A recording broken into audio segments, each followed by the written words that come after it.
And so beginning Memorial Day weekend, they could change it. And I got in touch with the, Can you hear me now? yeah, very good. I promise I won't touch any keys on this keyboard. All Okay, right. so my apologies. Murphy's Law. Why do we always pick on Murphy? But it is Murphy's Law that happened. Okay, so as we move into the next section of our agenda, which will be considering 306 to 312 Forest Avenue, an animal stable permit, which was continued from March 31. Actually, the original hearing was on March 3rd. We came in on March 31, and there was some additional information from an attorney that needed to be shared. So we continued the meeting until April 28th, which is today. Let me introduce a couple of people, so you know. The Board of Health. Pam Fahey is our Director of Public Health Services, and she will be acting as the ringmaster, so to speak, since we have many, many lions on the screen here. We have, in the Board of Health, we have Michael Polastri. Michael, raise your hand. Hello, Michael. Michael's a board member, elected member. Lynn Doxey is an elected board member, and you can't see me, but I'm an elected board member as well, Rob Lawrence. We do have a, we will attempt to answer all questions as possible. I just would ask people to be succinct, and if it's an opinion, we don't need opinions. Everybody has an opinion. What we need is evidence-based information. So opinions will not work. And Robin, we have the chat feature, so all the people that are attendees can write questions in the chat, and we'll look at those. So, try not to repeat what other people have said. That just makes the endurance factor come in. So again,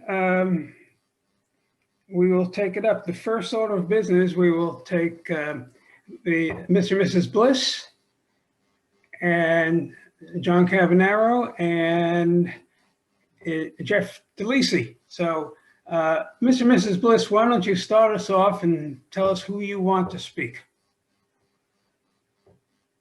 Yes, thank you very much. My name is Kelly Bliss, 312-306 Forest Ave. And appreciate everybody's time today. I think what we were going to do is start with Jeff, if he is able to speak. He's got his hand raised. I'm not sure what that means on Zoom. So, Jeff, I'm able to speak, Kelly, and no one needs to see my ugly face. But the only reason why I raised my hand was because my video wasn't isn't working apparently. But if you want to see me, certainly you can just invite me into that aspect of the meeting. Pam, can you facilitate that, or? Let's see if we can give it a shot. Jeff DeLisi, are you attempting to come on, or should we go to John Cavanaro? It says he's so coming there back. We go. Here Oh, he there is. you are. Okay. Yes. Now so there was something glitchy there. I just was let in. So yeah, I was attempting on coming on. For the record, Jeff DeLisi, I'm with the law firm Arnberger, DeLisi and Harris. And as you know, John Cavanaro, our engineer, is here this evening, and my clients, Dan and Kelly Bliss.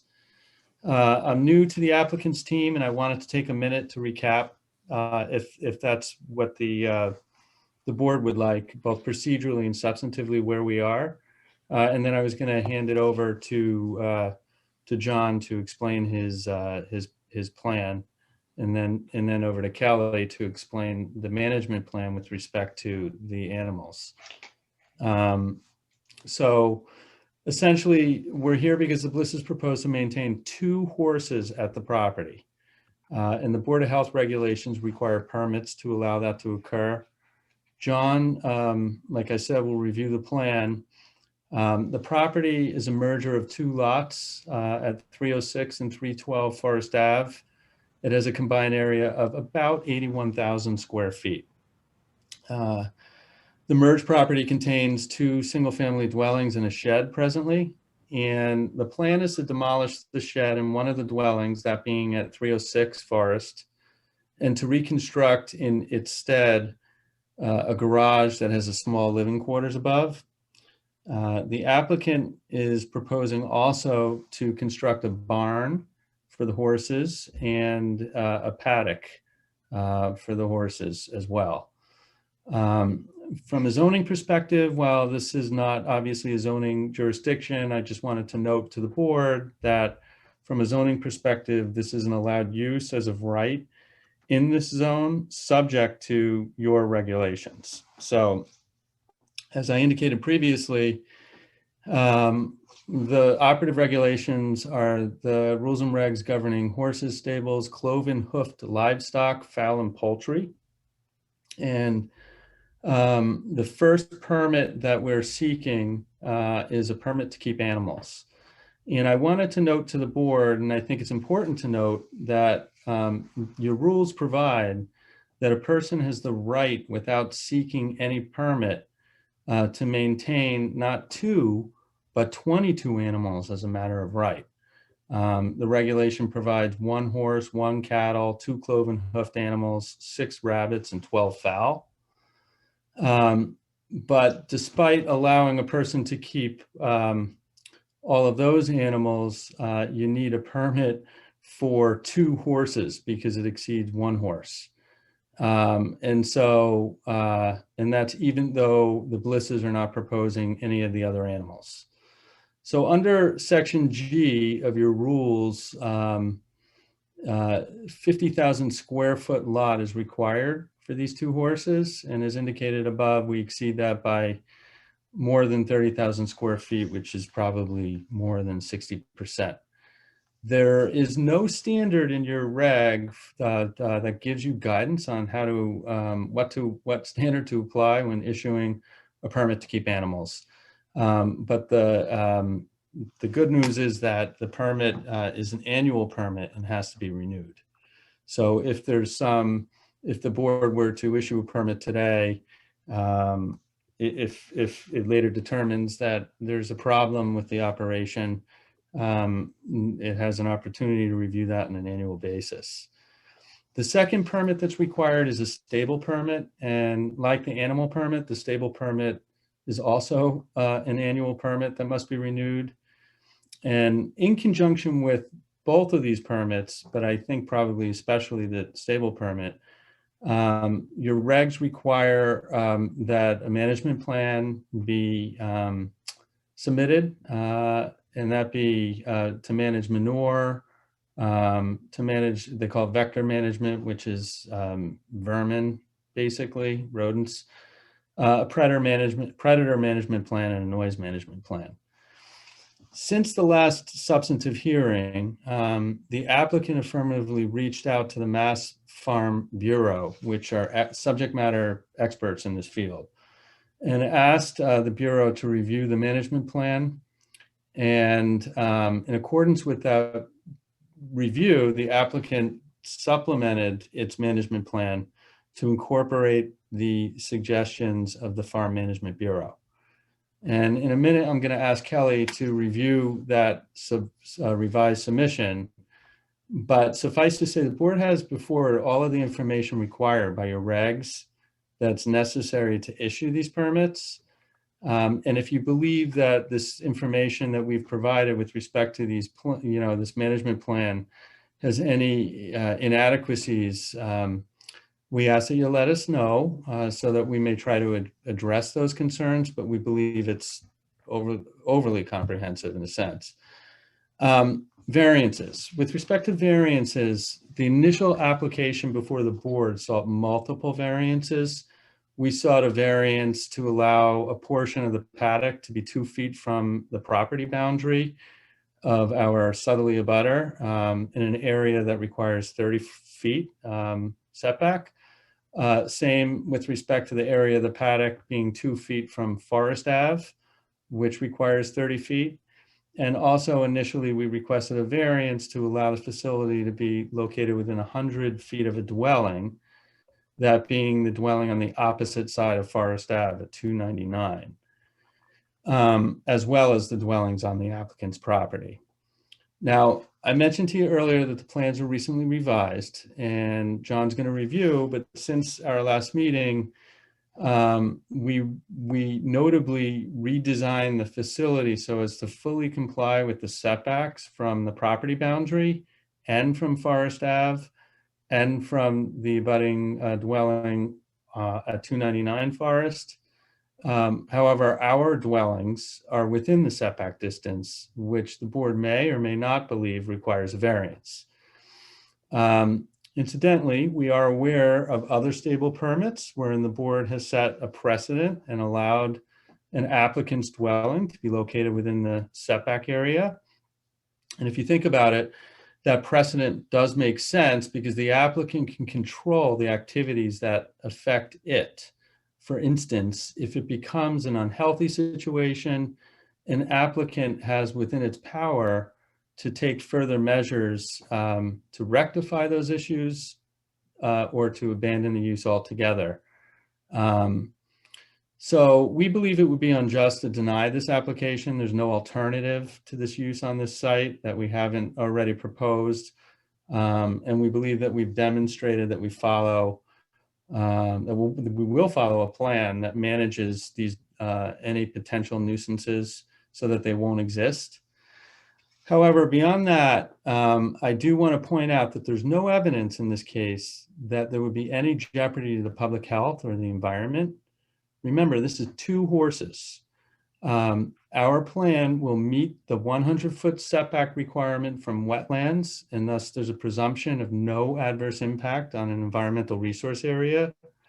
We will meet the 30 feet setback from property lines in the public way, so there's a presumption of no harm to neighboring properties, the public way, or the public health or environment within the street. We meet the 100 feet setback from public or private wells, so there's a presumption of no harm to the water quality or supply. We meet a 100-foot setback from septic systems and the 50-foot setback from septic system components, so there doesn't appear to be any harm to any of those facilities as a result of these proposed activities. As far as the management plan is concerned, and John's site plan, I'm confident that the board would reach a conclusion that the plans demonstrate that we won't be discharging from the facility onto any neighboring property any solid or liquid waste from these 2 horses or on any wetland or watercourse. There doesn't appear to be a situation where there would be any ponding. And we're making proper measures for storage and disposal in a sanitary manner of manure, and also provisions for odors, flies, and vermin. So I think that the only issue, which would be the setback from our dwellings, really is an activity that only we would really have standing to assert as any harm to ourselves. And if we comply with this plan, we would have every intention of doing that. There would really be no issue of harm to ourselves. And so the good news here is the activity is within our control, that the board has an obligation to review this on an annual basis, should the permits be issued. And so with that said, I would like to ask John to review his plan. Before that, though, I just wanted to mention to the board, I'm aware that there have been a fairly substantial amount of submissions to the record, and I just wanted to, and I'm sure that there are plenty of people and participants in tonight's hearing. I would encourage the board to encourage that any expressed statements are really statements of new information, and as the board indicated, factual as opposed to opinionated information. We've already heard the issues, and we believe that this plan that we're presenting tonight is responsive to those. So with that, John. I'll share my screen, John. Okay, Thank you, Jeff. You're more than welcome. Thank you. So good evening, everyone. My name is John Cavanaro. I'm a civil engineer from Cavanaro Consulting in Norwell. And the revisions that we made since the last hearing were 3 in nature. Specifically, as Jeff mentioned, the original plan had a 2-foot setback to the right-of-way along Forest Ave and less than 100 feet, about 75 feet, to the neighboring property directly across Forest Ave. So we made a revision to the paddock to reduce it in area. Originally, it was about 107 feet deep by about 135 feet wide. We maintained about the 135-foot width, but we reduced the depth to maintain that 30-foot setback from the right-of-way of Forest Ave. So now we're down to about a 79-foot depth of the paddock. That's from the front to the back of the paddock facing Forest Ave. The other change that we made was we identified the specific location of the proposed manure trailer behind the proposed barn. So as Kelly will articulate when she goes through the stable management plan that was also revised in great detail that Jeff mentioned, one of the things is to have a covered manure trailer that is filled up daily from the waste in the barn and in the paddock area, and then removed from the facility on a weekly basis, transported to Holly Hill Farm that Kelly will get into. And then the third change that we made was we added a solid fence along the southerly property boundary to provide additional screening from the neighbor located to the south. So other than that, the plan has remained the same. And with that, I'll hand it off to Kelly to go through the changes in the proposed stable management plan. Thank you, John. Thank you, Pam. So you're bringing that up. Yep, here we go. Great. Thanks, John and Jeff. I'm happy to review the stable management plan. I wanted to first let me say that I've owned horses all of my life. I rode first at 18 months old. I've stabled them. I've owned my own barn, and I managed those horses in a residential area for over 15 years. I worked my entire childhood in large equine barn operations. I know a lot about managing a barn and, of course, how to keep horses and keep horses safely. So I do have a day job, and after our last hearing, I reflected on some of the feedback and sought to ensure that this plan contained the most applicable and modern best practices in stable management and was reviewed by subject matter experts. And as you see, the plan has been modified. So the revised plan includes, of course, the required components as defined by the application process, best practices from other existing permitted stable facilities in town after having visited all of them personally since the last hearing, improvements based on neighbor feedback, Sorry. review, that's okay, review of the plan, as Jeff had mentioned, by the Massachusetts Farm Bureau, which they also co-authored a model regulation with the Mass Association of Health Boards and reported that our plan looked very good and captured everything that they would want to see. And as John indicated, we've removed the previous variance requests, now conforming to the setback to public way, setback to abutter dwellings, setback to all property lines and wetlands. So really, after reviewing all of the Board of Health meeting minutes dating back to 1972 on stable permits, thank you, Pam, for manually pulling those, we simply would like to be treated consistent with other in-force stable permits granted under this current regulation, where owner dwellings have not required a setback variance, even though they are within the 100-foot stable to facility setback. So let me just run through the components of the plan. As you see, and as Pam's sort of thumbing through it, The table of contents, the components of the plan are obviously based on, that's okay. They're based on the requirements of the application. And we went a click deeper to make sure that people understood that this applied to our facility, and our facility is different, obviously only having 2 horses. So in general, maybe you could flip to the manure management page. I think it's really the most important component of this plan is that unlike traditional barn facilities, including all existing permitted barn facilities in Cohasset, manure at our facility will not be composted or kept on site. It's an important and material distinction, as many perceptions of manure odor from barn facilities come from more traditional manure storage plans.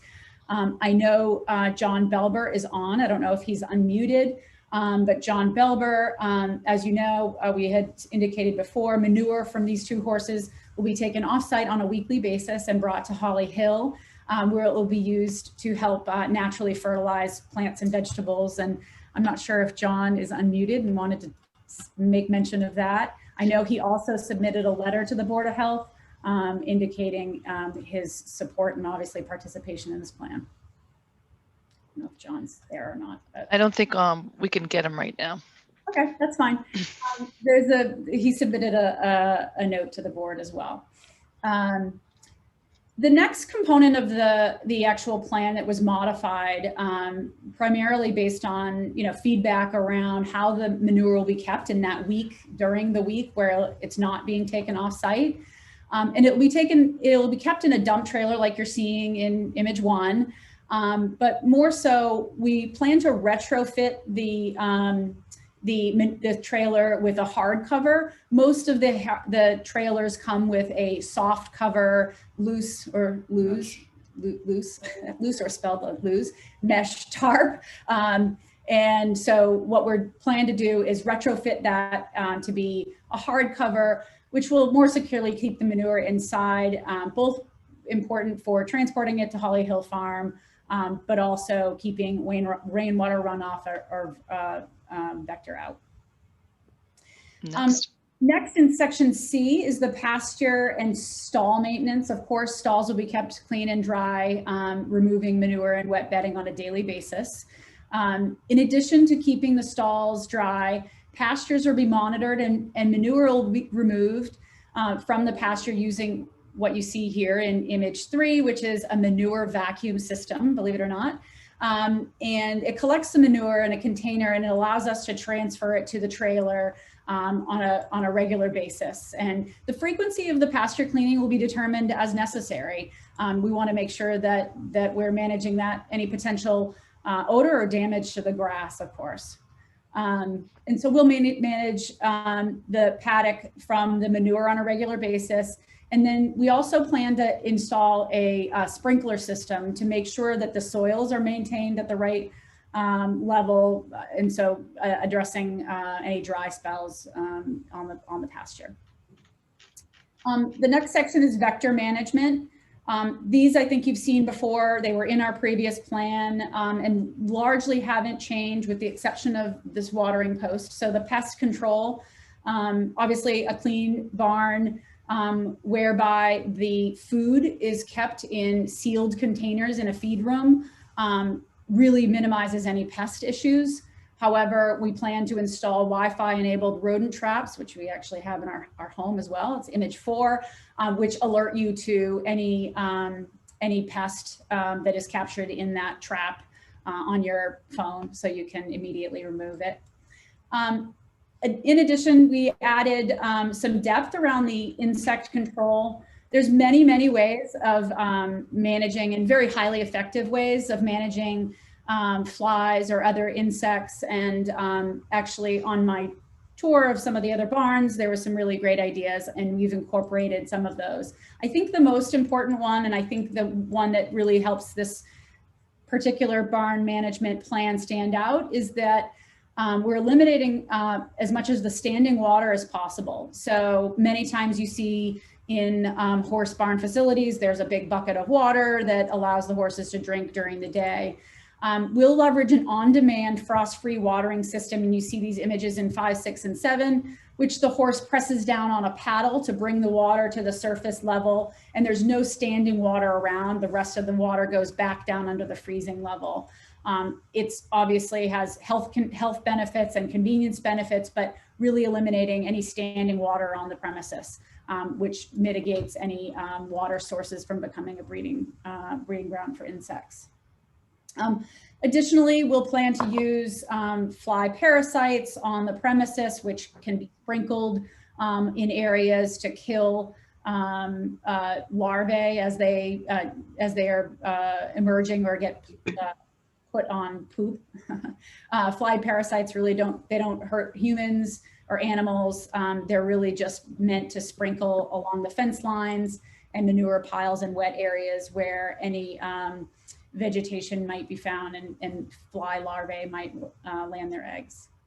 And then of course, fly traps, actually great idea from one of the other stables in town, and use of a specific brand that has been highly effective in stable management plans in town, and also has been used as a model for some of the other towns locally when they review that management plan on a regular basis.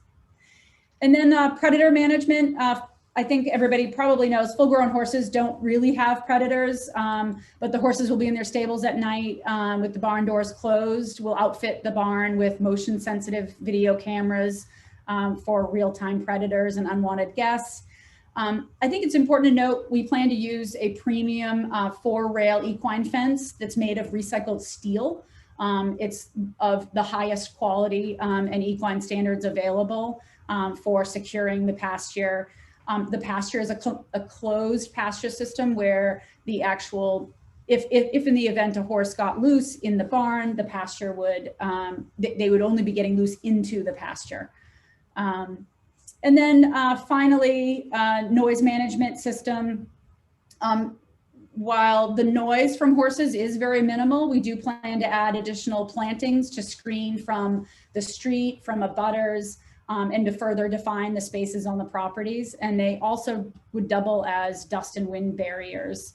And then just some basic sort of daily controls. Animals will be in the barn at night, as I had said, and we don't anticipate any noise to be negatively affecting neighbors. Horses are just not naturally loud animals. Many horses are used in therapy. They can be a very calming addition to properties and to individuals. And every once in a while there could be a beg or a neigh or a stomp associated with when they're hungry, feed time. You typically see this in large barns where the horse has to wait, half an hour before the feeding gets to him or her. But with only 2 horses, we don't expect this to be an issue. And then I would just add that it's a proposed plan with the intention to be really about continuous improvement. And I think no proper management plan would be effective without monitoring, adjusting, and creating sort of the open, respectful dialogue. We've partnered with John Belber about bringing the manure over to Holly Hill. We're really excited about it. I know he's really excited about it. And we had mentioned the cleaning of the paddock. If it's required that we do that on a more frequent basis, then so be it. We plan to do that. And I think the intention here is really to make this a positive for not just ourselves, but all of our neighbors in the town. I think Thank you, Kelly. Thanks. At this point, we'd like to move to the Weissmans. Are either Mr. or Mrs. Weissman available? If not, we will call Ms. Schultz, who is representing the Weissmans. Jennifer, it's yours. You're muted. Can you hear me now? A little louder, please. Okay, sure. Sorry about that. I'll move my computer closer to me. So I am Jennifer Schultz. I've met you all before. I'm a partner in the land use and development group at Sullivan and Worcester, also a Cohasset resident. So I fear that we are losing the forest for the trees. While the Weissmans really do appreciate the improved waste management plan and everything that Mrs. Bliss just described, what she described should be the baseline of what is expected out of any stable permit application. And it is being discussed almost as if this is a hypothetical scenario without mentioning the fact that the main paddock will be located, including one of the low points topographically of their lots where water will naturally pool. The fact that their property is towards the top of a hill that then drains down towards one of the public beaches, as well as through many individual residence yards. The fact is being lost that they are seeking 2 variances, including placing one of their paddocks within 12 feet of a bedroom in one of their 2 dwellings. And, you know, perhaps as significantly, the fact that there are legally required standards that must be applied, weighed, and adjudged by the Board of Health in order to grant both these variances and any stable permit, given the obligation of the Board of Health to protect the environment and public health and safety. So I'll try and be brief. As I indicated in my letter, variances are very hard to be justified as a matter of law. That's both from a zoning standpoint and from a Board of Health standpoint. The applicant must affirmatively prove, not just an absence of evidence, as Attorney DeLisi suggested, where there's a presumption, which, you know, I haven't seen any submission that proves any of that, that actually supports that.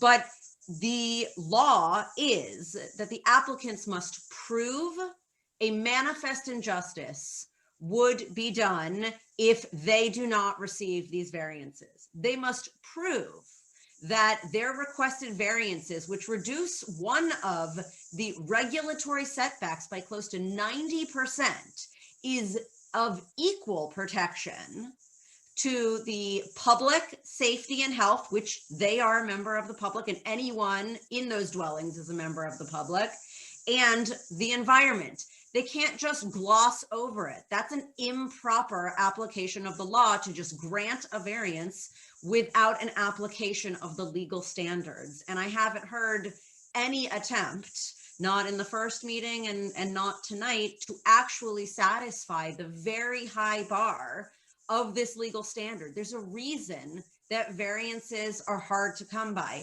Speaking of which, variances, when they are granted, do not set a very helpful or relevant legal precedent because they are incredibly fact specific.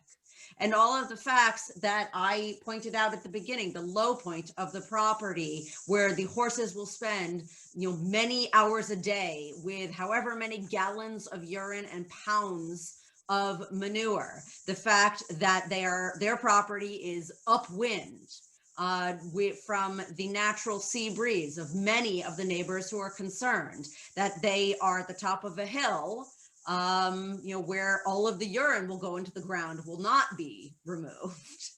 None of this has been addressed and must be addressed. In addition, the Board of Health not only has the right, to determine whether they would like to grant the variances. In fact, they have the right to determine if the setback should be increased based on the facts at hand. These are not, the maximum setback and you satisfy it and then that's done. This is a very factual determination that must have the appropriate law applied to it. And I think it's important to remember that variances or no variances, the protection of the public health and environment is at the central core and mission of the Board of Health. And that obligation and mission stands for the stable permits themselves, without, even if they did not include a variance. I think the letter that was submitted by Marianne Weatherald is very telling. And what she points out is precisely what the applicant should be required to be proving in order to prove a manifest injustice and equal protection to the environment and to the health.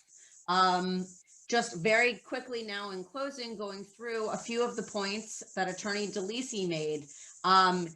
While he stated improperly that from a zoning perspective, this would be allowed as of right, technically, yes, you can look at the use table and you can see allowed.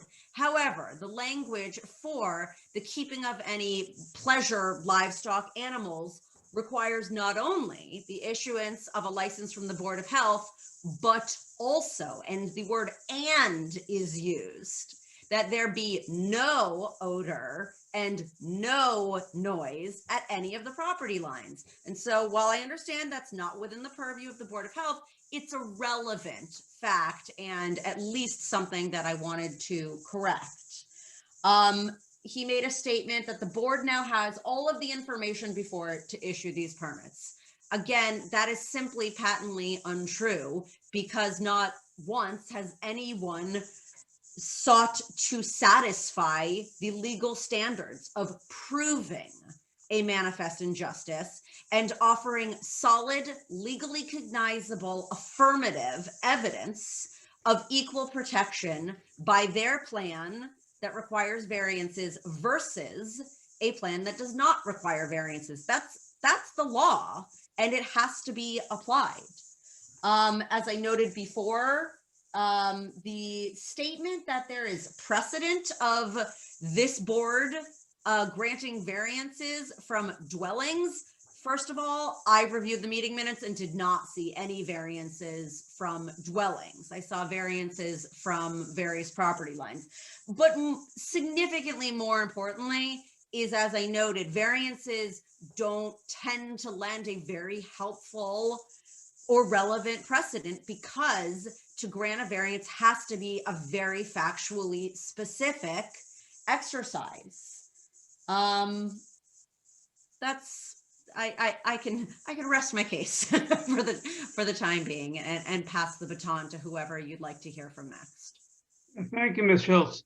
Appreciate that. We can now go to Karis North. Do you have any comments, if you'd like to make any?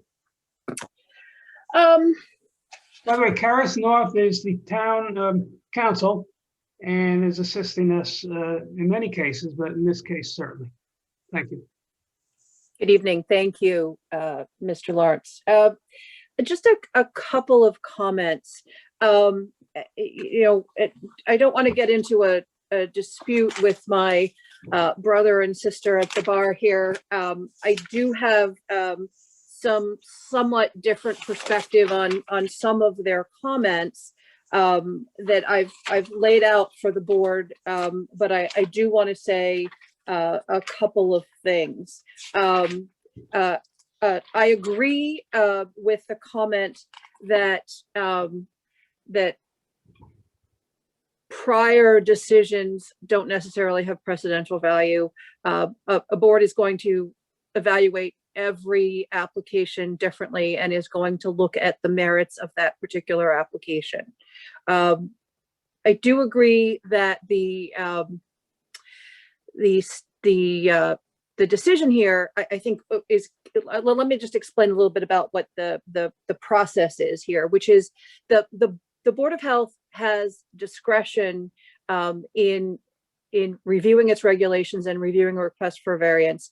It must take a look at the standard, and there is a burden of proof that is on the applicant to show when they are requesting a variance to show with evidence on the record that the manifest injustice standard and the equivalent, not necessarily equal protection, can be applied. The key there is that the determination is in the discretion of the board. And I do think it's a fair comment and analysis that when you meet the basic requirements of the regulations, you have met the basic requirements for environmental protection and public health. So that really leaves the only issue to be determined today is whether or not a variance from the dwelling on the property does, can be varied and can be issued by the board. The only other thing I'd like to say is that I do believe that a variance on the dwelling is required. I think the dwelling on the property is required. I think that the regulations are fairly clear that the setbacks are required from any dwelling as opposed to just a dwelling off-site. So that's just my overview, and I'm certainly here to help the board and answer any questions as you walk through and analyze and ask questions about the application in front of you. Thank you. Thank you. At this point, let's move to the chat room, Pam, and see if we have any takers.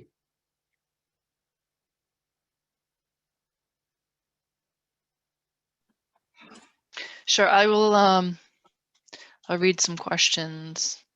The first question is, how many horses are currently permitted on Forest Avenue? I would say 0. We don't have any horse permits right now currently. Does the management plan address precedent or community neighborhood impact? I think Karis just addressed that. Basically, they've, in terms of meeting setbacks to property lines, that pretty much takes care of community impact.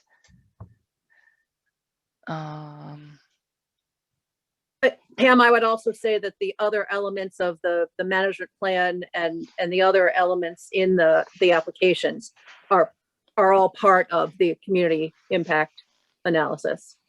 That's right. Thank you. Yep. Does Holly Hill currently take in horse manure from others? And if not, what is the impact in those near Holly Hill? And who will be near a weekly mature dump? Oh, it must be manure dump. What's the odor controls in place there? Seems to be shifting the manure problem from one side of town to the other. Let me see if I can promote John on here. And he can speak on behalf of Holly Hill. There's John.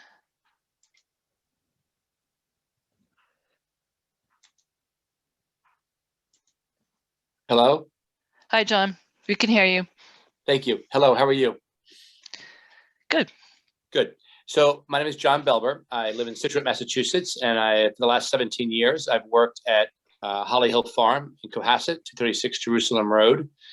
And delighted to be a part of the conversation and answer any questions about our capacity to receive weekly manure loads into our aerated static compost piles that we currently are making. We currently have one aged pony on the farm and one young spunky donkey whose manure we gather and use in our compost operations. We have the capacity to host more products and ingredients. We call them inputs, such as manure full of nitrogen, and we have a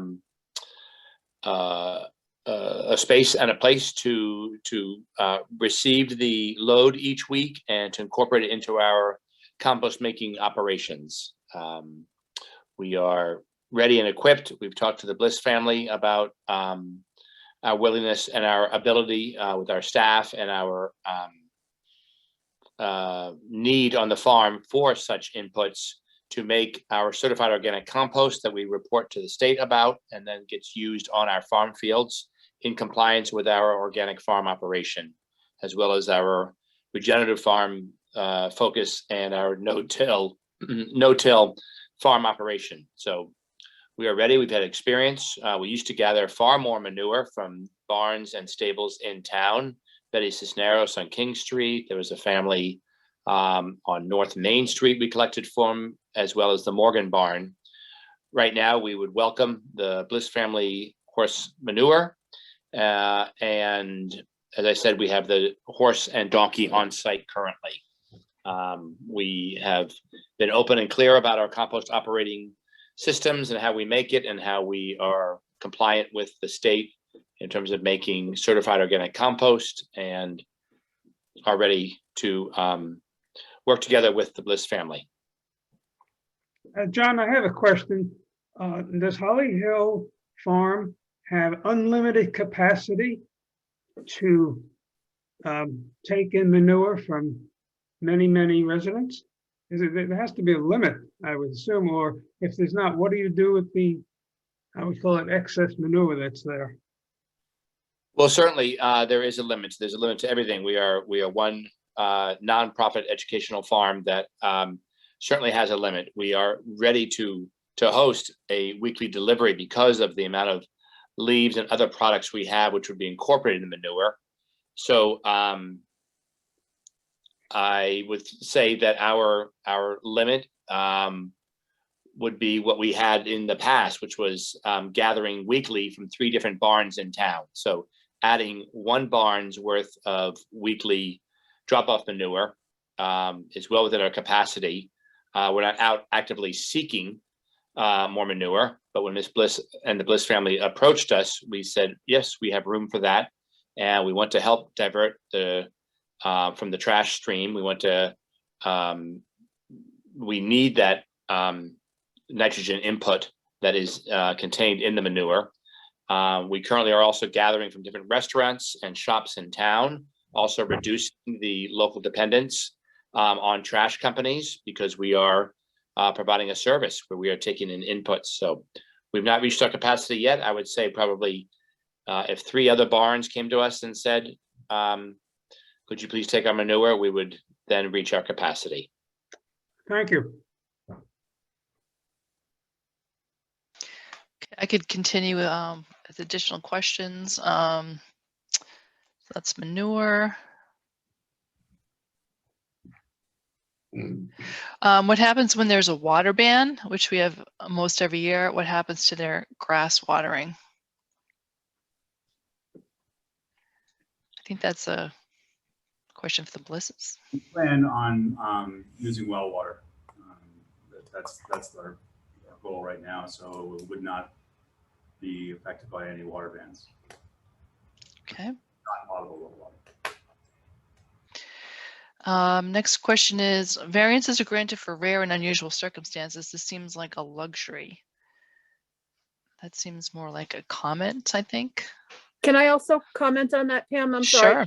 That's a standard in the Cohasset Wetlands bylaw. It is not the standard in the stable regulations that apply here. Okay, thank you, Karis. Not a capacity issue. I think how does it impact those who live next to Holly Hill, or is it going to be dumped on the farm? Also, can we assume that the farm is not being paid to take it? John, you want to pop back on again? Sure, I'm here. If you can hear me. Yeah, do you need me to repeat the question?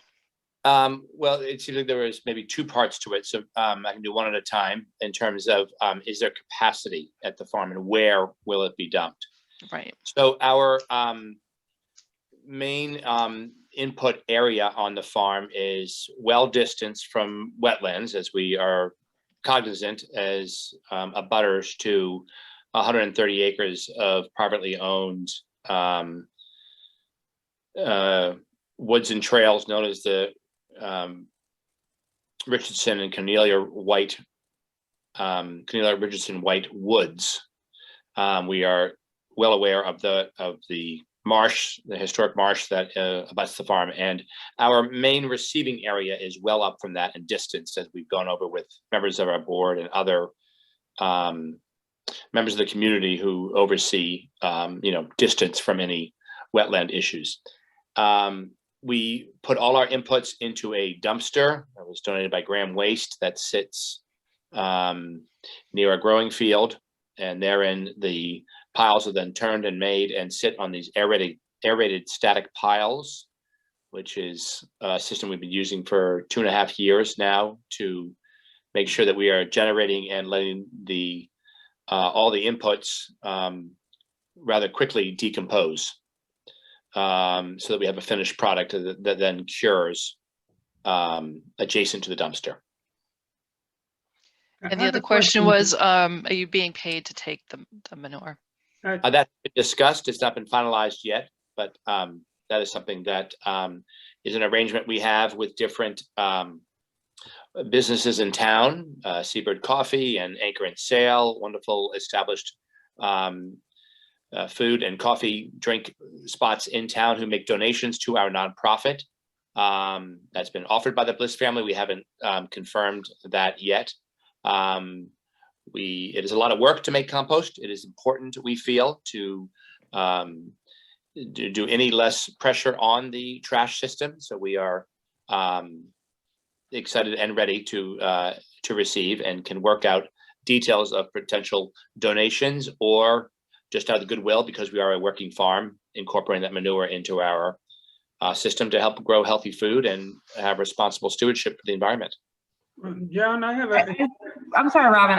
I'm not sure if that's relevant, whether or not the farm is paid. I guess I would ask Karis, but to me that seems irrelevant. Yeah, this isn't a question about, Right. the issue is that the manure is being managed. Right. What the specific details are, I don't think are really relevant. Right. Sorry. Okay, Don, I'm just curious. One, is your intake area downgrade from the wetlands area in on the Richardson property? No, it is upgrade. It is upland, if that's the right phrase. It is. Oh, okay. It's below the Richardson property is what I'm asking. Is that correct? I'm not sure I understand. I mean, topographically, it is uphill from the Richardson Woods, which slope down, and there's many topographical areas to the Richardson White Woods that then go into a marsh area that feeds into the inner Little Harbor. So we've gone over with different conservation folks, both on our board and in town. I remember Steve Bobo was there, and making sure that our manure and compost management is appropriate distance from any conservation areas. And John, I don't want to interrupt you. I'm sorry. Again, I'm not sure how this is relevant to the variance at hand. Right? They have a management plan. What is allowed at Holly Hills Farm is a completely separate issue, and it sounds like they've been doing it anyway. So clearly that's allowed. So I just don't want to get off track since it's late. Can I just ask we have the question we have, right, is the question about the variances, right? And so this is brought up by Attorney Schultz, it was brought up by Attorney North, and this question of how the Bliss family feels about this is a manifest injustice if we don't grant the variance. I'd like to understand sort of where that land, like what, as has been stated, it's your responsibility to demonstrate that there's a manifest injustice by not granting it by a variance. So I'm curious to get that perspective, please. Yes, and it should be evidence-based and not just an opinion. So we have something to work with. Thank you. Okay, so and Kelly, feel free to jump in if I've missed anything. Manifest injustice, unfortunately, your bylaw doesn't define it, right? And I did happen to note that I believe that that's the same standard that's used in the context of Title V variances. And so Title V variances are are issued, this board has issued Title V variances before. And usually, in my experience, you're looking at alternative scenarios and whether there is any alternative to comply with the requirement. In this particular case, we're talking about the requirement of our dwellings to the facility. And so the word manifest not being defined is defined in my dictionary as being evident. So it's the type of injustice that's evident. And in this particular case, you have Ms. Bliss, who has been a horse owner her whole life, currently owns a horse that is very valuable. And she would like to make use of her property in a manner that would otherwise be consistent with zoning uses that may or may not be allowed in the zoning district.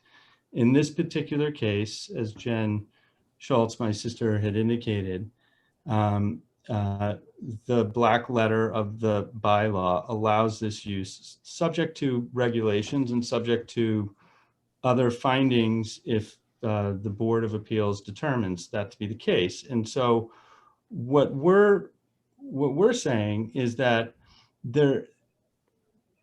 we've complied with all of the bylaw regulations concerning, there's evidence in front of you concerning these two horses and their management plan and their setbacks.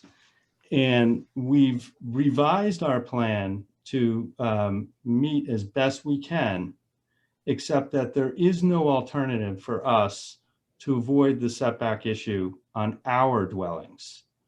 And so what we believe our manifest injustice is that we would not otherwise be able to make use of this property absent a variance. And we believe that that would be unjust, especially in light of the fact that we have provided evidence to this board that would indicate that there would be no health impact on our dwellings. And in particular, I tried to make the point earlier about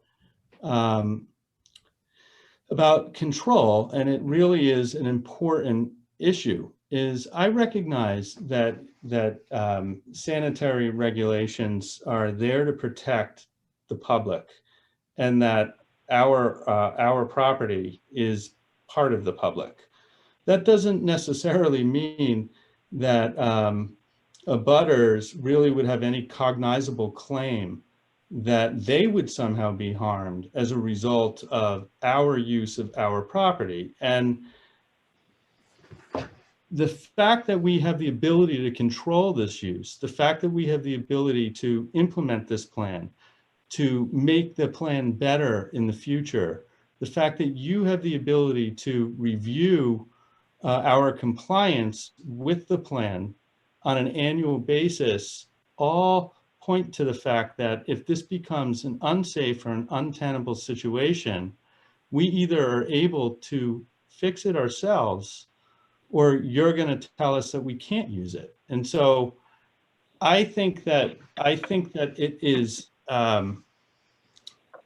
evident, it's manifest, it's obvious that we are otherwise unable to use the property for this purpose, which is a permissible purpose, provided we meet zoning criteria. And when you weigh that against the harm that could be done, and all we're showing you is evidence of no harm, evidence that we're going above and beyond with respect to the manure collection for 2 horses on this site. I mean, to me, you weigh that against the manifest injustice, and you're able to come to the conclusion that even though we're asking to be able to use this in proximity to our dwelling, we have evidence to support that it would not be unsafe to us. There's not even a question here as to anyone else. John could address the issue of the low point on the property. We still have to go to the Conservation Commission, for instance, on a stormwater management plan. They're the permit granting authority. They're going to ensure, that we meet the stormwater management regulations of the town. So obviously, any permit that you issue is going to be contingent upon us complying with all other necessary permits and approvals. So I just. So can I? I'm sorry. You've made all the terrific. This is excellent. Thank you for that. I'm looking at the 2 variances. One is 100 to 88, which is to the main dwelling. I would argue, and if you look at and I'm looking at the diagram, and I'm saying I would argue that 12 feet is probably like patio. I mean, it's like it's like not even to. I'm just eyeballing it. Okay.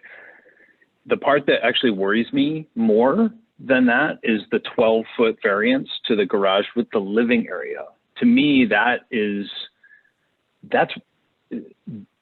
mean, if that were a garage with no living area, then in my view, my opinion would be that that 12-foot sort of allowance to allow that variance is acceptable. But having a 88-foot variance reduction in the variance is not, in my view, from a living space. That's sort of where I am on this, because I agree with you that all the other setbacks that have been met and adjusted, and the management plan, all of the different requirements have been met, except for these that hit the that actually these variances that require that would otherwise the setbacks would impinge on the property, on the dwelling, right? Everything else has been met. The noise, the odor, the upwind status, these are all zoning questions. These are not Board of Health questions, right? So if I'm going to focus on from my standpoint, looking at the variances, the one that worries me the most, that gives me pause, is that 100-foot to 12-foot variance. It's not to the main residence that concerns me. It's to the living space over the garage.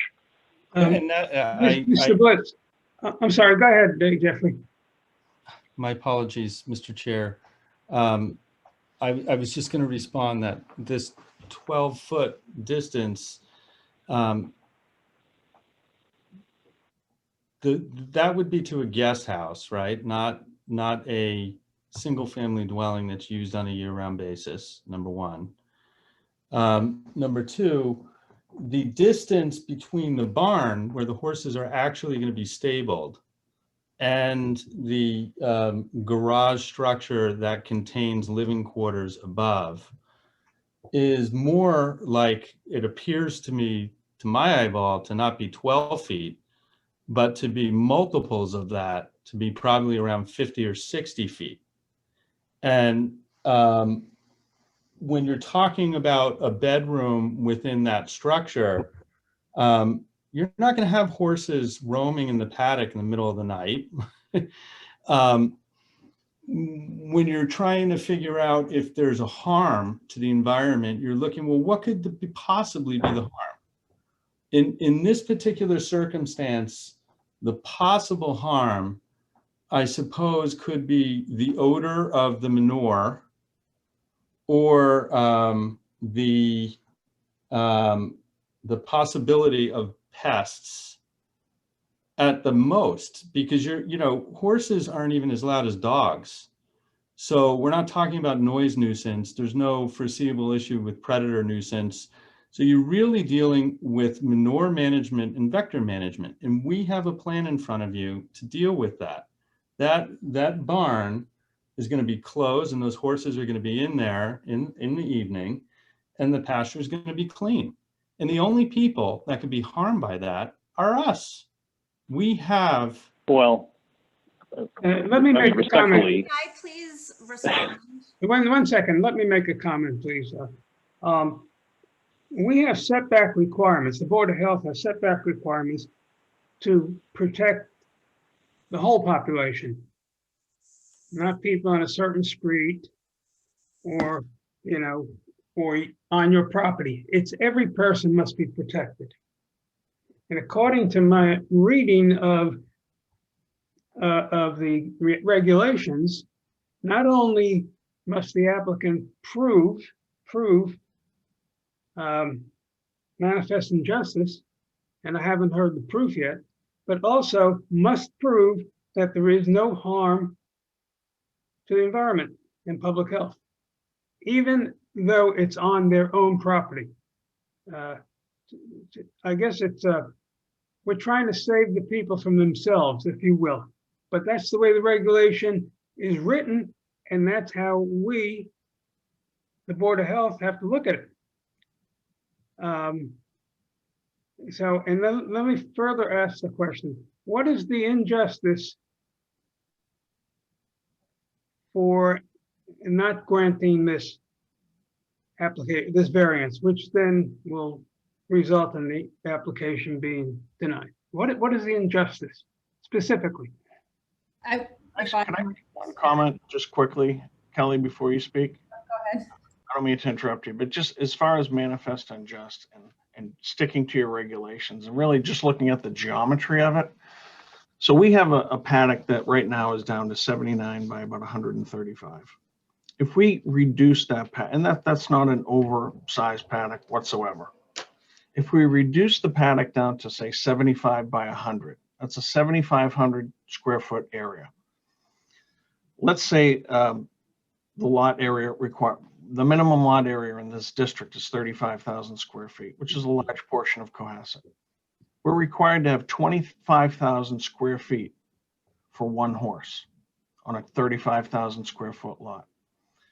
A 7,500 square foot paddock with a 100-foot setback around it is 82,500 square feet in area.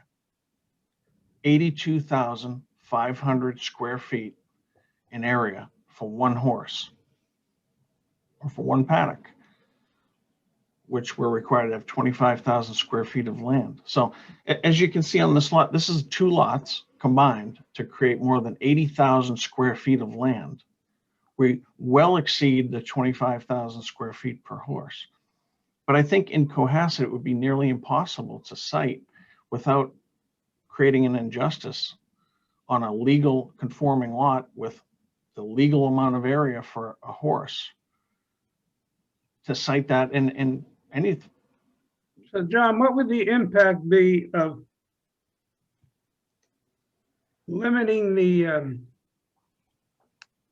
I guess, limiting the space between the paddock and, in this case, I do agree with Michael, with the guest house, which seems to be right on top of it. 88 feet to the main dwelling, 88 feet to 100, that doesn't bother me as much. But to get down 12 feet when 100 feet is required, what would be the impact of moving that back so we have a reasonable distance, a reasonable setback to what we call the guest house? Question.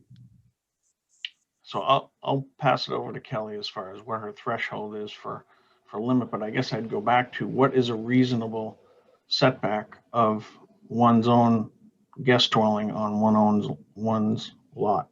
It's 100 feet because that's the law. That was a question to Dr. Lawrence. Say again, I'm sorry. What would be, if you offered a reasonable setback for the guest house, what would that be? Well, what's reasonable is what the regulation says, 100 feet to a dwelling.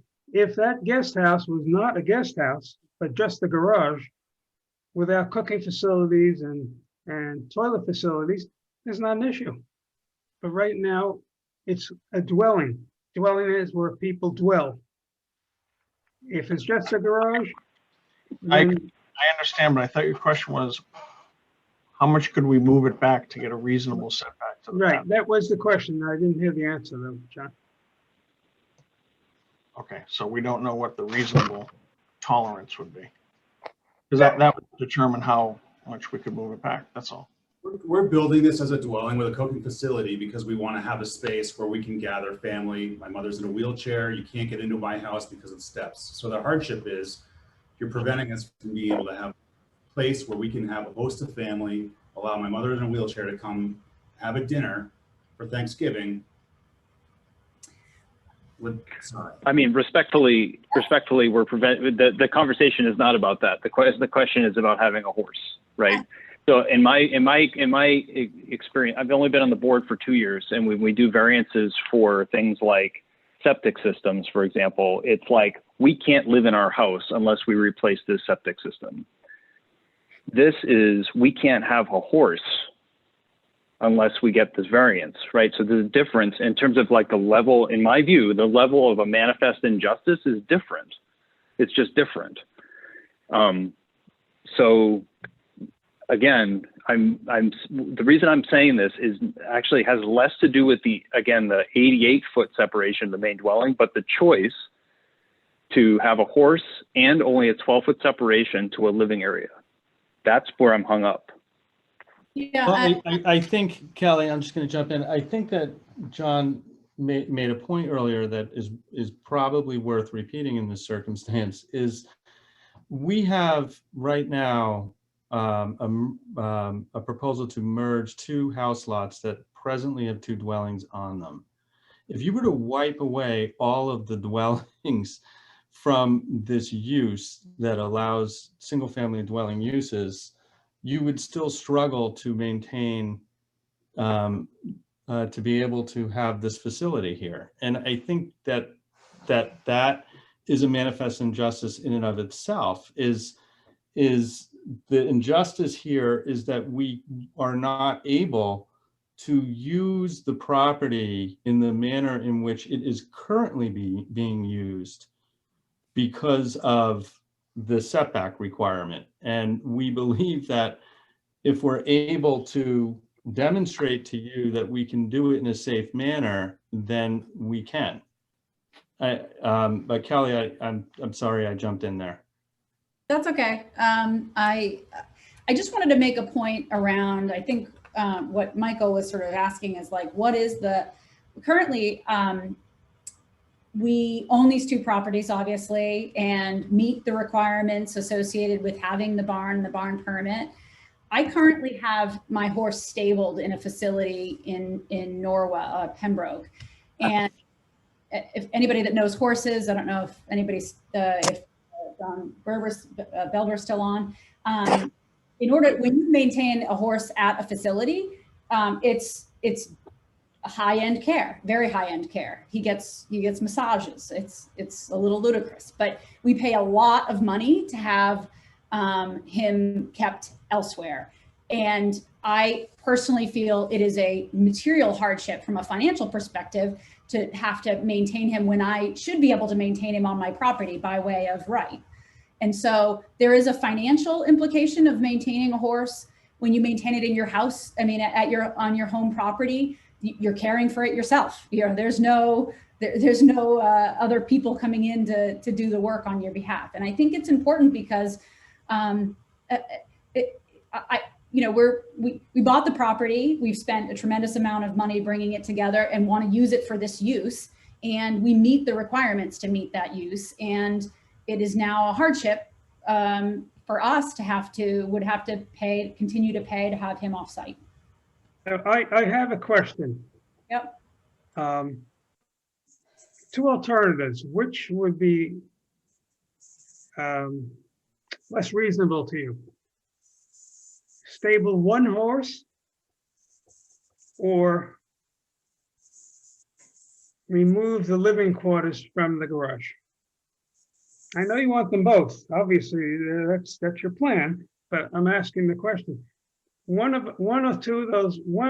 Either of those alternatives, I believe, would solve the problem, and John can run the numbers. But it seems to me that would solve the problem. I would say, well, I'm trying to understand how that's solving the problem, but it would certainly be, I own one horse today. His name's Holy Smokes.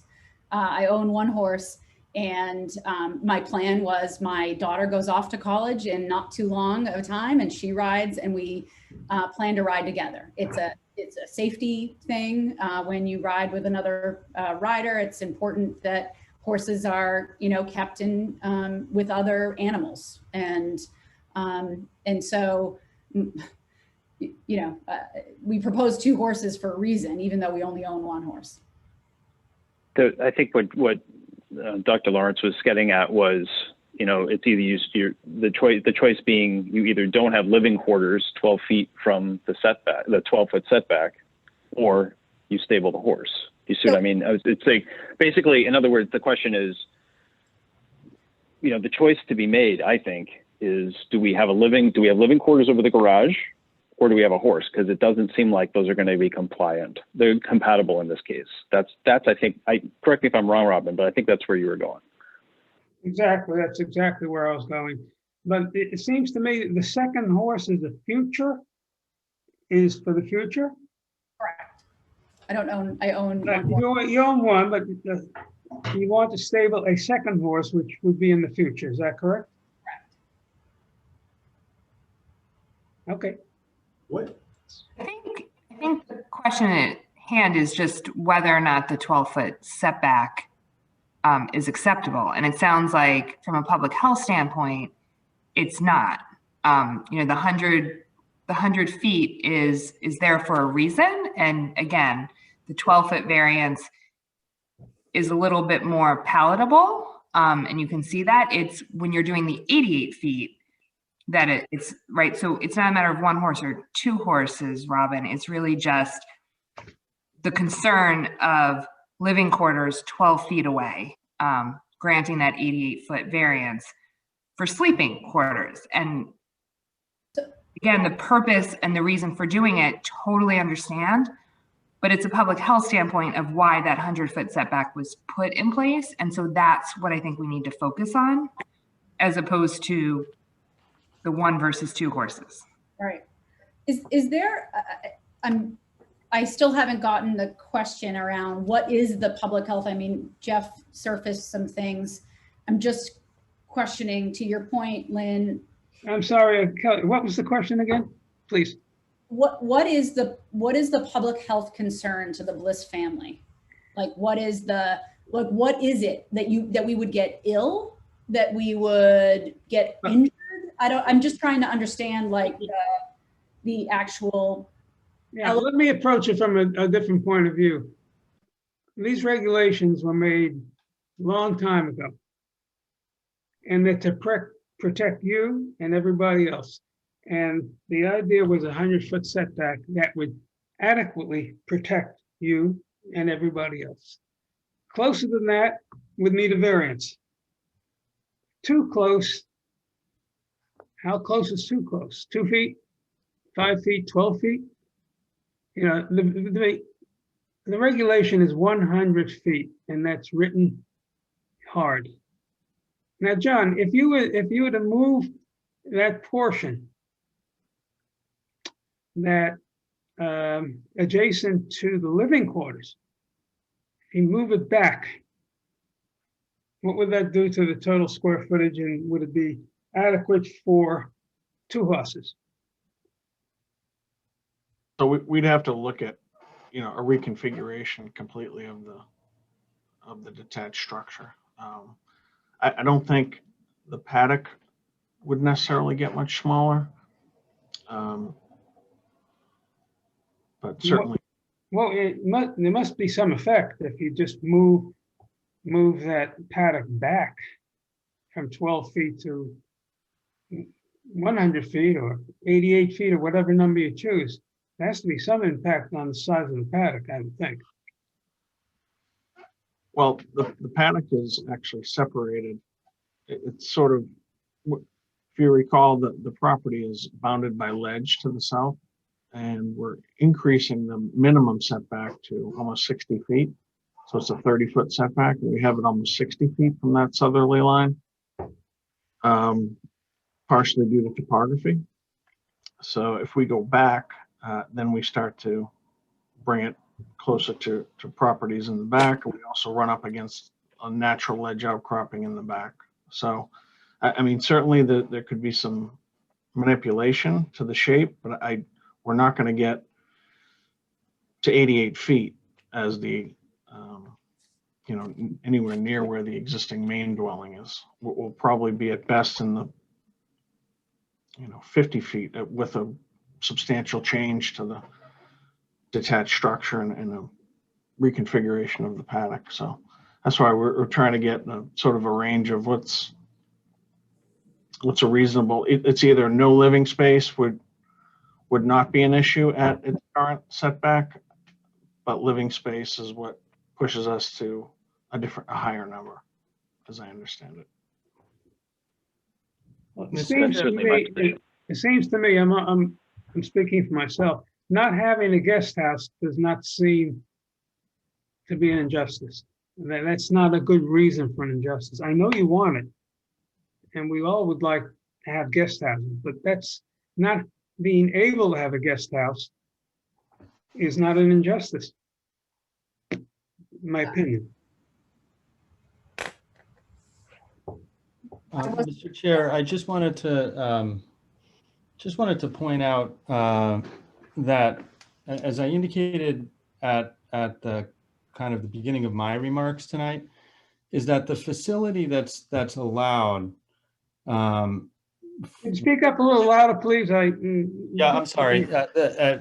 The facility that's allowed, within which the setback requirement applies to, or which this setback requirement applies to, that facility has the ability, as of right, to have 22 animals, and so the setback of 100 feet for a facility that would have 22 animals. But that's not 22 horses. That's a horse and cattle and cloven hoof and rabbits and fowl, which your regulation regulates because of some reason or another. And so all the point that I'm making is that I do think that it's relevant to take into consideration that we're not utilizing or proposing to utilize this facility for 22 animals. We're proposing to utilize this facility for 2 animals. And I think that that's a factor that the commission, that the board has the ability to utilize in exercising its discretion as to, whether the 100-foot requirement can be varied, so to speak. That's just my viewpoint on that. I know I cut you off, Kelly, but I just wanted to point that out. Okay, just again, let me repeat what I said before. 2 tests must be met. 1, there is an injustice, and 2, that there is equal environmental protection. And you must have evidence of both. One without the other doesn't fly. Karis, am I correct in that? That is correct, Mr. Chair. Okay, thank you. Again, we're I shouldn't say we're hemmed in, but we have to deal with our regulations. And regulations are what they are, and we may not like them, but we must deal with them and deal with them equitably for the whole population. So if we were able to reconfigure the pasture to be further from the guest house, and or have the proposed application for 1 horse, would that meet the standards of the board? Can I just jump in here? The requirement, there are 2 permits. There's an animal permit and a stable permit. The stable permit is the one that requires the setbacks. And so that applies whether you have 1 horse or 2 horses, the way I read the regulation. So I don't think the number of horses necessarily will make a difference with respect to the setback requirements. I guess what I was thinking is that the square footage of the paddock may be reduced to the point where it could not support 2 horses. That's where I was going with that particular comment. And again, John has the numbers, and I don't know horses real well. I'll leave that to Kelly Bliss. But again, I think it comes down to meeting those 2 requirements, or going back to the drawing board and coming up with another proposal. Can I just make one, and Michael? I promise. I'm quick sorry, yeah. I'm sorry. I just wanted to point out one case that was very on point to something that Michael stated earlier, and actually something that Attorney DeLisi brought up regarding Title V. There's a Massachusetts case, Hendry versus McInnes, that specifically was questioning on a Title V septic variance request what a manifest injustice would be, since I think that's such a relevant question that's being asked. And in that Massachusetts case, for a health regulation, it was found that the manifest injustice would be the inability to build any residential structure on a residentially zoned property. So unless they are being prevented from building or having and occupying a home, period, let alone a guest house, a pool, a patio area, and everything else that they'd like to do on their property, the case law in Massachusetts does suggest that manifest injustice is no use of your residential property for a residential use. And so, you know, I know that's not exactly on point about horses, but I do think it is relevant and helpful for the legal consideration of the meaning of manifest. Karis, would you comment on that, please?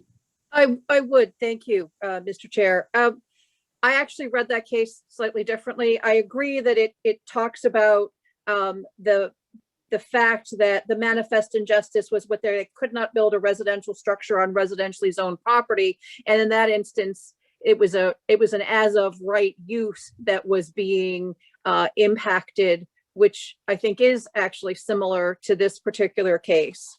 And so I'm not sure that the analysis that there was no use was really the focus of the court in that case. It was the fact that there was an as of right use that was being impacted by the regulations, and that was a finding of manifest injustice. With respect to just one other point, with respect to the part-time dwelling in the garage, there is also another case that I cited in my memo to the board that talks about actually seasonal use versus year-round use in the context of a Title V variance. And obviously seasonal use is going to have less of an impact than year-round use, which, you know, is somewhat different analysis because of Title V, but you may want to take that into consideration when determining the impacts of the variance here. Thank you. Thank you.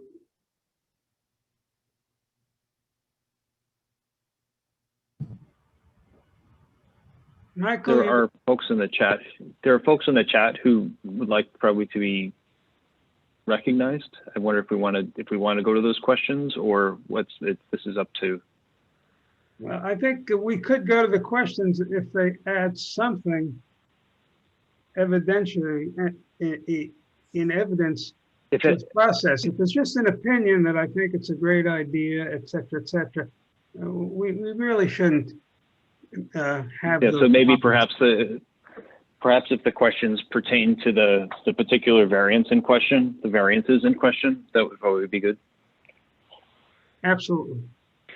So about that, sorry. if you look at other towns, I know it's our regulations say any dwelling, But Hingham has almost the exact same setback regulations, but they're 100-foot setback to any abutting dwelling. If it was such a health risk, why would they allow houses to be attached to barns in other towns?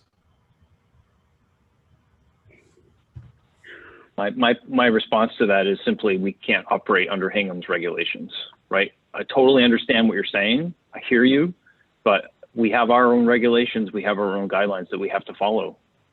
And the board has the right to grant the variance if all other things, right? So the context of allowing us to put the management plan in place, have the management plan be, best in class management of a barn. I would argue strongly that some of the provisions that we've done, especially removing the manure from the premises, is just unheard of in a management plan. So that coupled with all of the other requirements being met and the precedent at another facility in town where there isn't a required variance from a primary dwelling to the paddock that is less than 100 feet, I'm struggling with why we aren't being treated the same.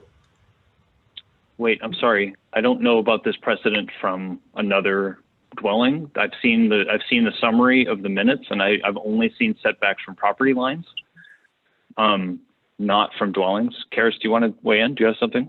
You look like you just came off mute. Oh, sorry. I guess I was going to say, I think we've already addressed the precedence issue separately. Every variances are uniquely factual situations, and they stand on their own facts. And there's a legal principle about the town can decide how it's going, and the Board of Health can decide how it's going to enforce these regulations without regard to how it did in the past or how it may do it in the future. That's exactly my point, Karis. That's what I was trying to make. I understand that precedent shouldn't draw, while precedent, it shouldn't be, factor in. That's why we put together the plan that we have that is based on the merits of our application and our site and all of those provisions. I struggle that someone would get a variance and we wouldn't when we had checked all of the other provisions. It feels like the only reason our variance is being denied or even coming up is because one neighbor is complaining. So it just seems that we're being singled out to being forced to have a variance on our own dwelling because one neighbor is complaining. You haven't required this on other ones in the past.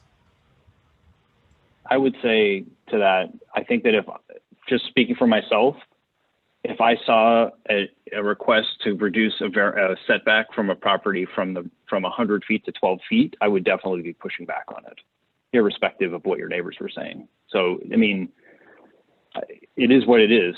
And again, the solution is clear, in my view, that if you do not put a living area over that garage, that question becomes moot.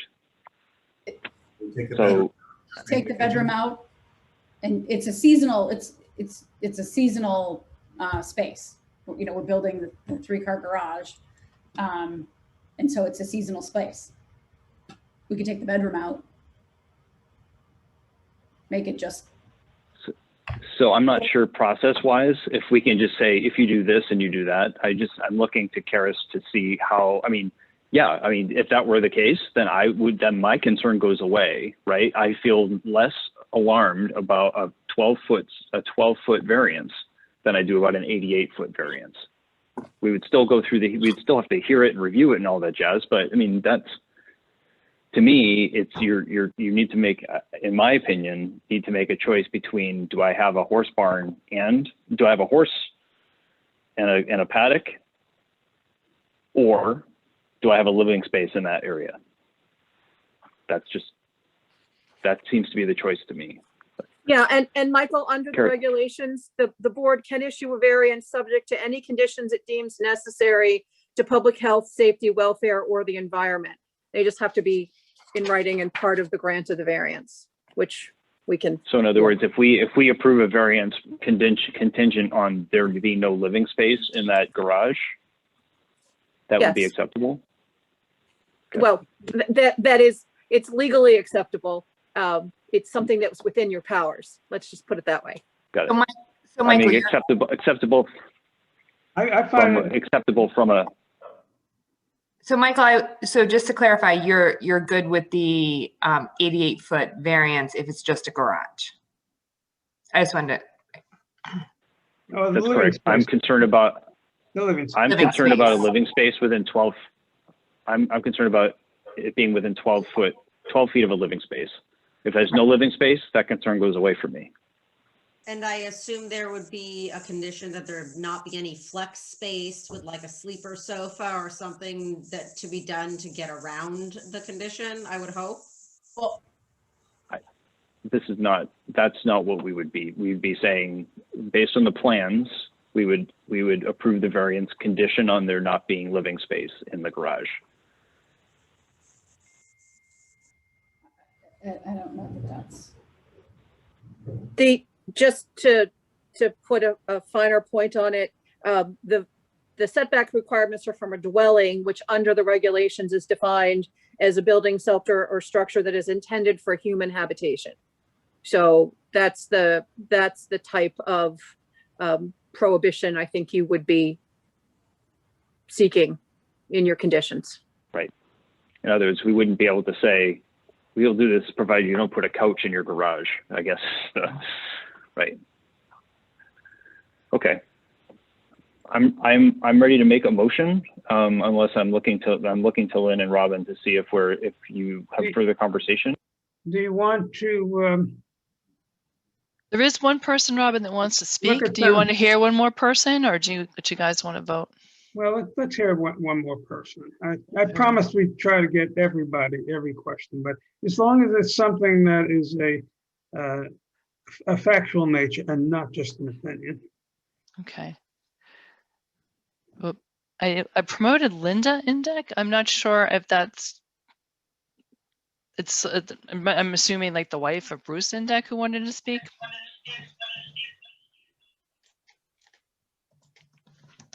Because I don't see a separate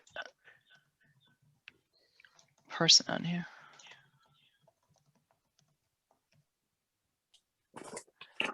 Linda or Bruce, I see you're off mute. No. Well, it seems as if there's a dearth of people who want to chat. So I would like to throw this. Hello. Yes, go ahead. Sorry. This is Bruce Indek. Yes, continue. Okay, great. So my qualifications, I'm a certified animal chiropractor by the American Veterinary Chiropractic Association for the last 15 years. So I treat horses all throughout New England. And one of my concerns is I was told that these horses are athletes. Do they do hunter jumper? I think they do hunter jumper. I'm not sure. But in any event, if they are athletes and they are horses that are utilized, and you're only about 30 feet from Forest Avenue, there is a likelihood, and it does happen, that horses can jump a fence. If those horses ever jumped that fence and got out, usually when a horse and a car meet, there's a fatality. Very rarely there's no fatality. So there's a huge responsibility on the part of the owner and the town if that ever occurred, especially if these horses aren't exercised appropriately, or if they don't have enough grazing area, which I'm assuming there's not going to be any grazing there. And between the energy level that these horses would have, since they are athletes, and the inability to graze, there is a high probability that those horses can jump that fence, especially if they're hunter jumper horses. They're not old horses that are just hanging out. What is the height of a fence that could prevent that? Can I just clarify one point? There's no circumstance where my horse, Holy Smokes, who is a draft horse, is going to be jumping a equine fence. Well, how about if you got a second horse? I mean, what kind of horse would you get as a second horse? It's an equine fence. And if they want to pull up the plan, you can see the height of There are many horses that do jump equine fences. Yep, and Holy Smokes is sitting at an equine jumping facility today, so I'm aware of the height of an appropriate equine fence. doesn't mean it won't happen. And all you need is one fatality. And you're that close to a busy road, you're going 35 miles an hour, 30 feet away. It doesn't take very much time for a horse to travel 30 feet to be on a road. It is highly unlikely. And that's why I actually put in my. But highly unlikely is different from impossible. Oh, I don't mean to interrupt, but I mean, I think it's a good point. But again, I'm not sure it's relevant for the question at hand. I mean, dogs can run into the street and get killed as well. Yes, but in this case, we're talking about a human being dying if they hit a horse with their car. Right. But again, it's irrelevant to the question of the variance. Correct. Thank you. Now, I would like to ask, would the Blisses like to go back and rejigger their plan so it's more acceptable to the board? And by that, you could remove the living quarters from the garage. That would certainly solve that problem. Again, I agree with Michael. I'm not concerned about 88 feet to 100 feet. And that's not of my concern.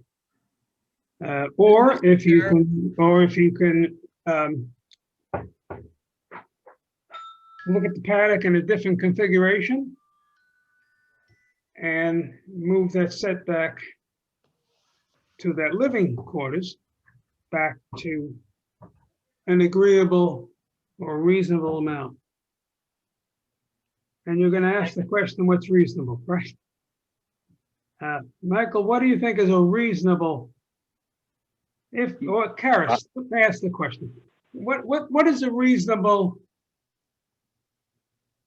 Nothing's reasonable, I guess. Well, no, it's not that nothing's reasonable. That's again where the board has to exercise its discretion and use its judgment based on the facts and circumstances of the situation and the evidence that's presented in the record. Right, okay. So I can't define it for you. That's really up to you all to decide. Mr. Chair, I think, Mr. Chair, I think that it might make sense for this hearing to be continued. I think there's been a lot of discussion about very substantive issues that involve property rights, and I think I want an opportunity to confer with my clients, and I would request a continuance to the next meeting of the board to do that. It seems to be that what I'm hearing is a consensus, at the very least, that if we were to eliminate the bedroom and the garage, the consensus would be that a variance would be appropriate in that circumstance. And I just want to understand that consensus is in fact the case. If you could perhaps do a straw poll, that might help us to understand where this is headed. I'm sorry, before that's done, I would really like to remind everyone that the law is any variance requires a showing of manifest injustice and equivalent protection. And so even just a 12-foot variance, or I don't know how we're sort of saying it now, if it's within 12 versus 88 feet, so the farther away, that too requires, as a matter of law, a showing of manifest injustice. We heard you the first 5 times, and I guess what we're saying is that the commission has the discretion to debate this issue and determine whether or not it would be appropriate, and whether the findings, given the facts, the topographical issues in the ledge, and the gray areas in the bylaw, and the evidence that have been before the board, they have the ability to do that. I think they understand that. I'm just asking for a consensus on this particular issue. I think they heard you, Jen, loud and clear.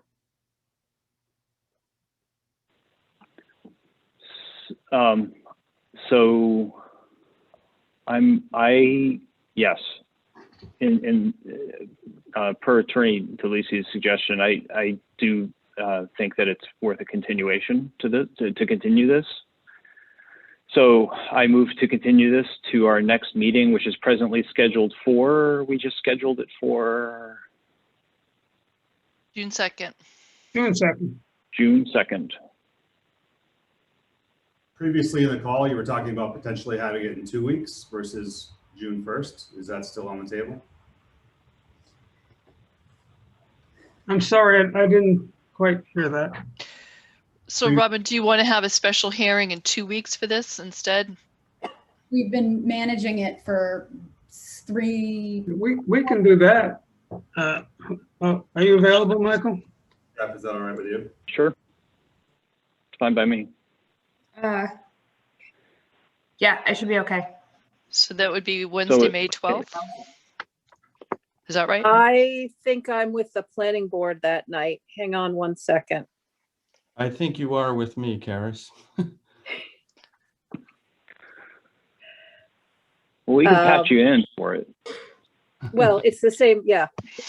It's the same time. I suppose if the hearing were to occur, the planning board hearing, I believe, is at 7. If it's a special hearing, I suppose you can consider an alternative time. Or an alternative. I don't mean to be difficult. Yeah, I do have a planning board hearing that night on an ongoing issue that I don't think I can delegate to somebody else to cover for me. Is that at 7 o'clock, you said? Hang on a second. The planning board is I'm because we could also start earlier.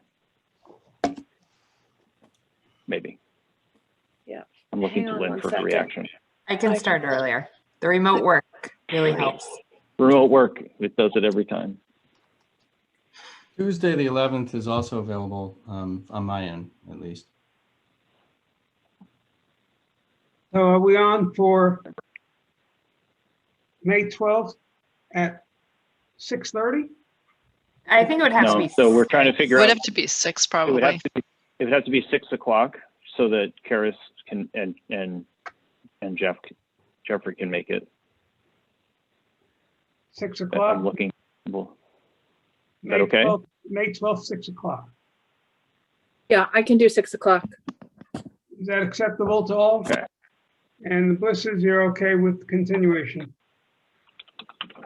Yep. That was a All question. right. So That was a question for the Blisses. You're I think they okay said with yes. Continuation. I said yes, thank you. Okay. okay. So I made the motion. Can I get a second? I'll second. All in Okay, favor? great. Signify by saying aye. Aye. Motion carries. All right. We'll continue this hearing until May 12th at 6 o'clock. Thank you for your consideration. Thanks, everyone. Thank you all. Good night. Thank you. Thank you. Thanks, Karis. The board probably wants to stay, right? And we can officially end it in a minute. Right. Did we finish everything else? Did you do everything else? We did everything else. I think we did everything else, so, I can't remember pre. yeah, we did it. Yeah. Okay, so, I'll make a motion to adjourn, and Michael can, I will second that. and all in favor? Aye, Aye. all 3-0. Okay, thank you You all. guys did an excellent job. Good job. Well, Hopefully we can get it done fast next time. If they just decide to finally kind of like give a little on their side. It's So up to them. They know what they have to do. yeah, you guys did a really I feel great like job. I feel like I just put my reelection at stake, though. I don't know. Are you kidding? I'm going to go get people to vote for you. Yeah, that's, well, depending There has upon to be how- some give and take on both sides, and you guys said it was perfectly reasonable. They need to give. Yeah, you just can't have everything. Exactly. Only in Cohasset. I know. Only. I know. It's like they're gonna have to give up some pool or sports court or something. Like, come on, you can do it. Right. Or a living space above a garage. Come on.